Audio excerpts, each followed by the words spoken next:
my name is Gavin Van Horn. I work for the Center for Humans and Nature, which is a nonprofit conservation ethics and philosophy group based here in Chicago. And my role today is to moderate the discussion between our co-leaders and the folks who come along on the walk, keep the questions and the information and the stories flowing. Can anybody identify what this is? Hi, I'm Keating, and I'm a 19th century historian. I teach out at North Central College in Naperville, and I'm here today to provide a historical context on a look at plants that are common in the Chicago area, both ones that are native and also immigrants to the region. We've come, in terms of time, we're moving here to the 1830s. So we were back in the 18th century after the American Revolution, and now we've moved forward in time, and things have changed. And this is really the marker of a major change in our landscape. My name is Alex, and I'm a naturalist here at Sand Ridge Nature Center in the Forest Preserves of Cook County.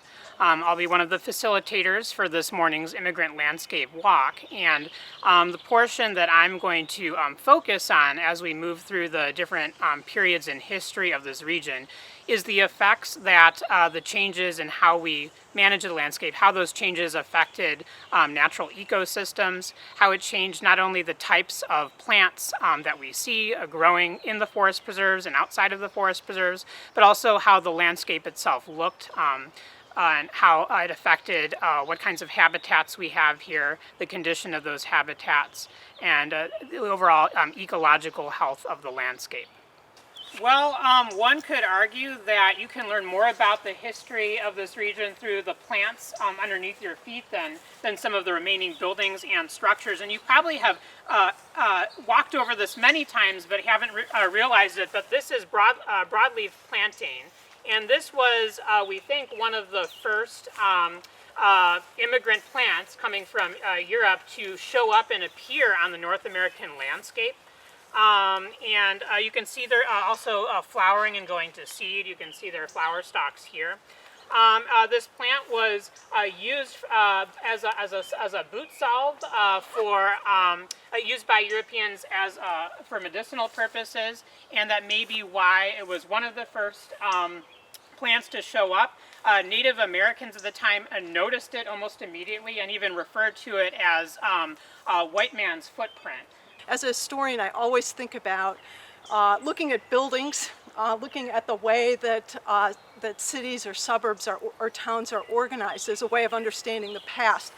And it's always hard to think about the 18th century, but these plants do that for us. So the one that just kind of reminds me of this and blows me away is another one that we know. You guys look down, you can see your dandelion. I'm sure you find that. And the dandelion, to my mind, that gives us a sense of this 18th century world. This world, so when are we talking about? We're talking about before the American Revolution and after the American Revolution in this region. And this is a plant, the dandelion is native to Europe and Asia. It comes with Europeans when they make their first trips. It's on purpose. By the 1870s, we're starting to see the idea that we need to keep weeds out. And how do weeds come here? Well, some of them are plants, native plants that are coming in, but there's also the introduction through the seeds that are coming in of plants that are not intended to come into this area, but come anyways. And probably the best example of that is an easy example is the Canada thistle. And it's also the plant that the early weed ordinances and laws were passed regarding the Canada thistle. And despite the name Canada thistle, it's native to Europe and Asia. I think got into some seed that came from Canada.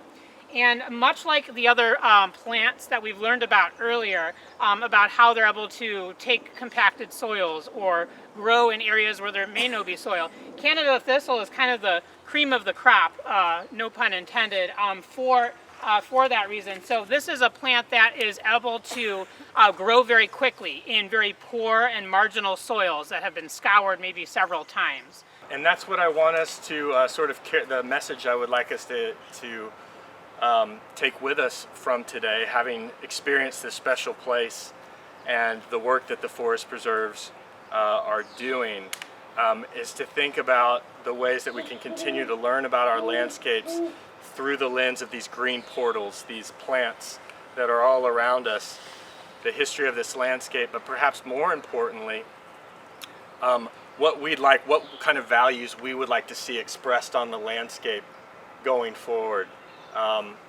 Because there's a lot of, in addition to these changes in the landscape, there's a lot of broken relationships in our landscapes that we can be part of that larger healing that goes on, not only in the forest preserves, but in the most urban of areas.